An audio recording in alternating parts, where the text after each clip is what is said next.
So, you guys remember I mentioned that they announced that King Nandi's show was coming back. A car without me knowing. I told you not to rent a house, and then you went on and rented it.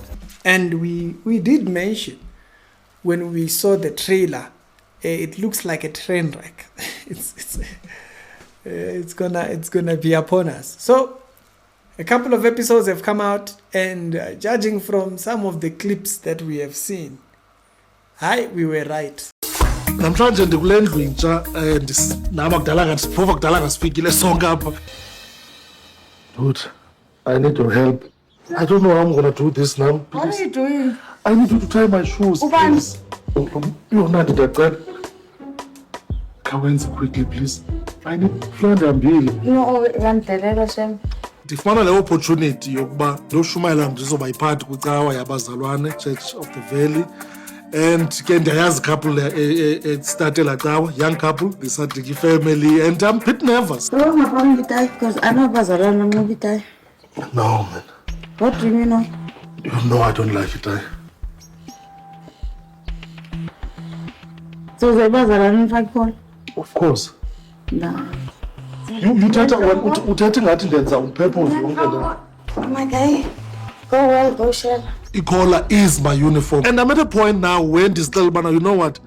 If it means mande ufunda icraft yaBazwalwane, if icawa continues not to have a space for me, so be it. No.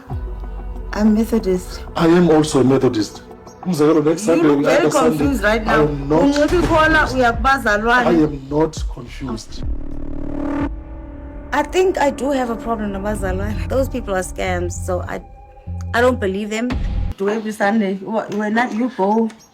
Every Sunday, I will go where I am invited to preach. If I get an opportunity to go to Alex, that's what I'm going to do. If I get an opportunity to go to Pretoria, that's what I'm going to do. Sound like a pulpit. I think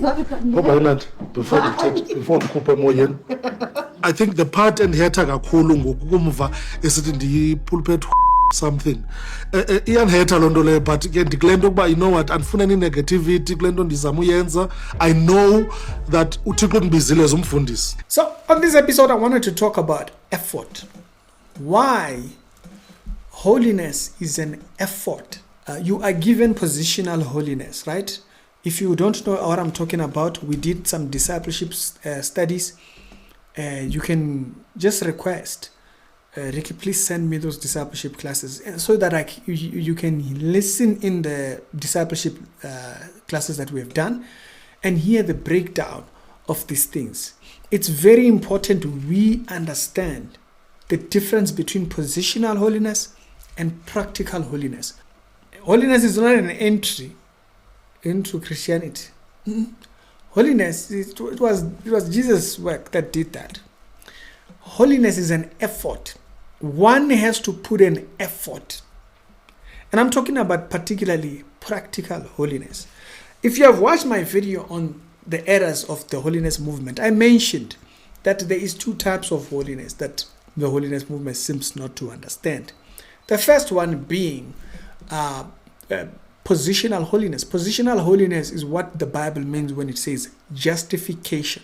Justification is what we were given from Jesus' death. It says you became the righteousness of God. By this you are now the righteousness of God. You are. It speaks of it as something you are. It's positional. It's like saying you are a man, you are a woman. You are that. You don't need to become it. You are it. But there is what we know as practical holiness. This is a practice. It has an effort to it. And this shows you why many people do not understand practical holiness. Practical holiness, it's an effort.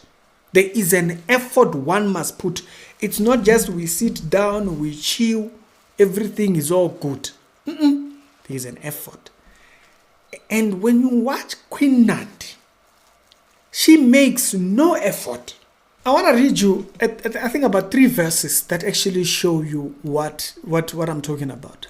That this effort, it's an effort that one must make. I think even many people who become born again, even they might have a false misconception pertaining holiness and think it is an automatic. It's not an automatic. It happens with the intention of being it, of doing it. We must have an intention towards holiness.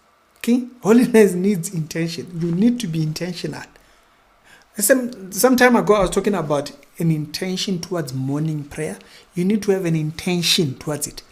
If it is study, you need intention. It must be intentional. At this time, I must do this. This time, I must do this.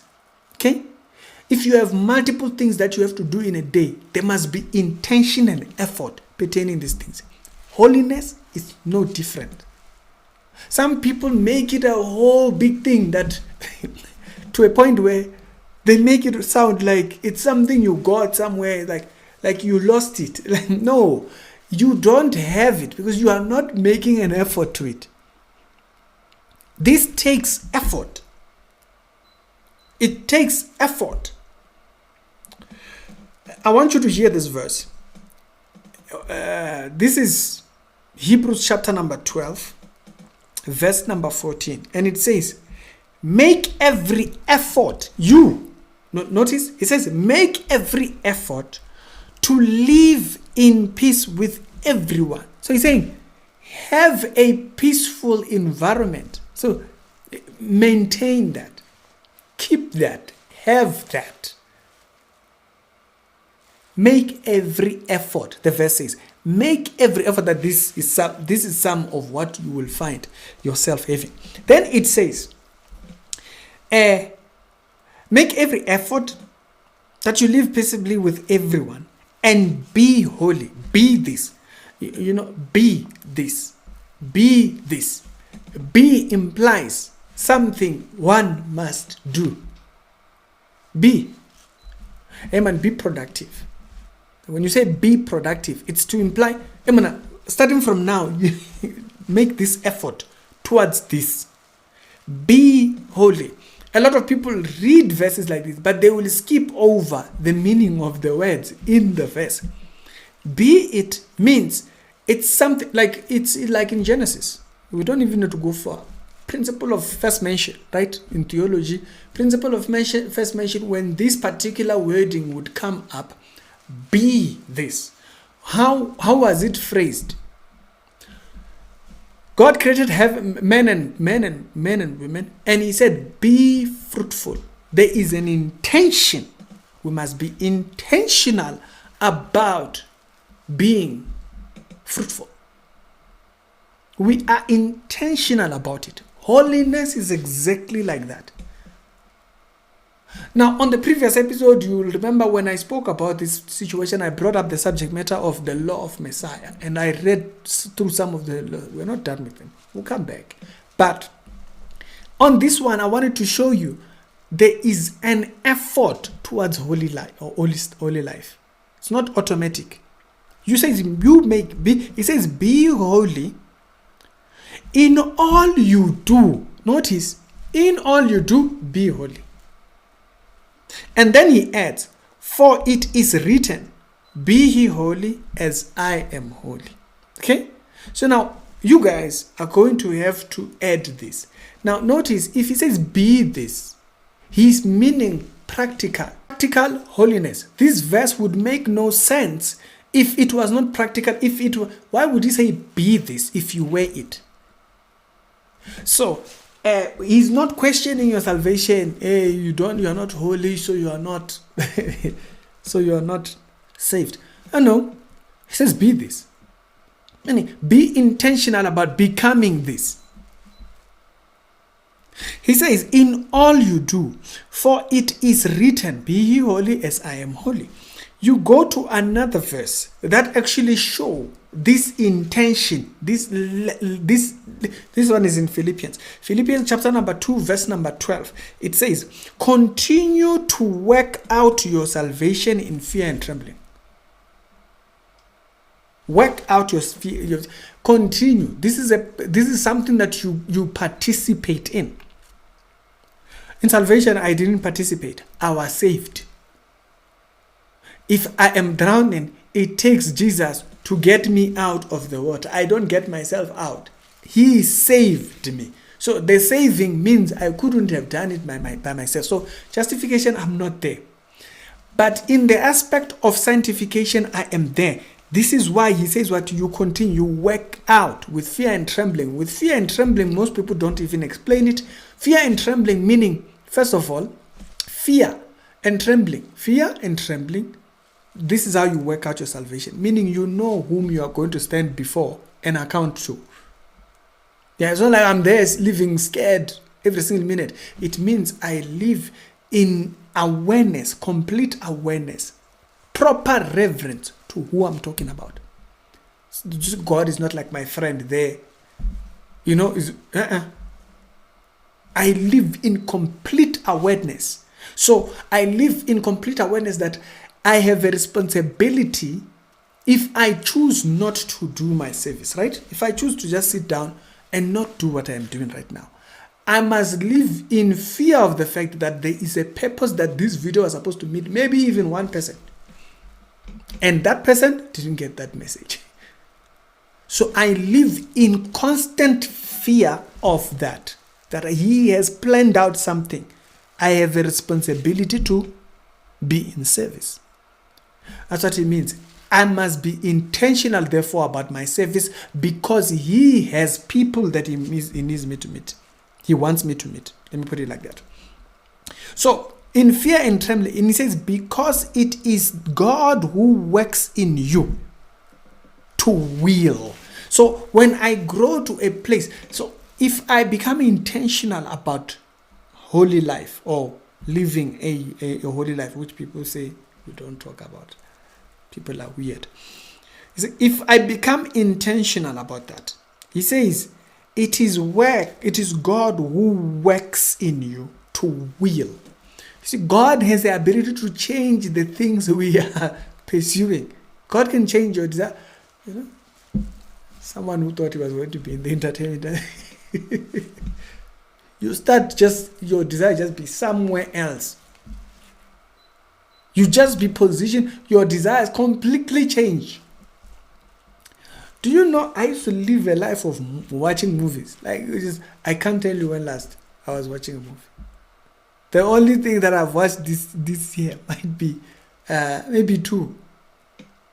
The one, the Prophet suddenly that just came out, and there was another one that I think I watched a little bit earlier on. If you think about what he is saying here, he works in you to will and to act in order to fulfill his good purpose. Notice, it's his. So that's the aspect of it that becomes scary. I am working his good will and purpose. Now, does this look like his good will and purpose? One must ask themselves. And so people like Queen Nandi, they just don't understand this. Or they don't have it within their framework. So they don't realize it's an effort. Like I feel nasty and then I just put out my nastiness out there. The man is going to church to preach. You are discouraging the man. Be intentional about it. The third verse here comes from 1 Peter chapter number 1, verse 16 and 7, verse 15 and 16. And he says, but just as he has called us, just as he has called you is holy, so be holy in all you do, for it is written, be ye holy as I am holy. So 1 Peter echoes these words, which are something you will hear across many other verses. Hebrews then echoes the same idea. These are the verses that I wanted to read you guys to kind of like remind people. I think a lot of people get trapped up in this perception as if this is just like some automatic thing. You are given positional holiness, right? If you don't know what I'm talking about, we did some discipleship studies. You can just request, Ricky, please send me those discipleship classes so that you can listen in the discipleship classes that we have done and hear the breakdown of these things. It's very important we understand the difference between positional holiness and practical holiness. Practical holiness is everyday life. we have an effort to make. And just wake up there, you're feeling nice, you just take out your nastiness out there in the world. No. There is an effort that comes into it. And I hope these verses give you the foundation. You can go and study the subject matter further, or you can look out for the discipleship classes, or for the video that I made about practical 2 types of holiness. You can search it and say Church Reality Check 2 types of holiness. You will see the video pop up. It's a whole study that most people are still confused on. We are made holy, but there is practical holiness that God requires, because this is what people get to interact with on a daily basis.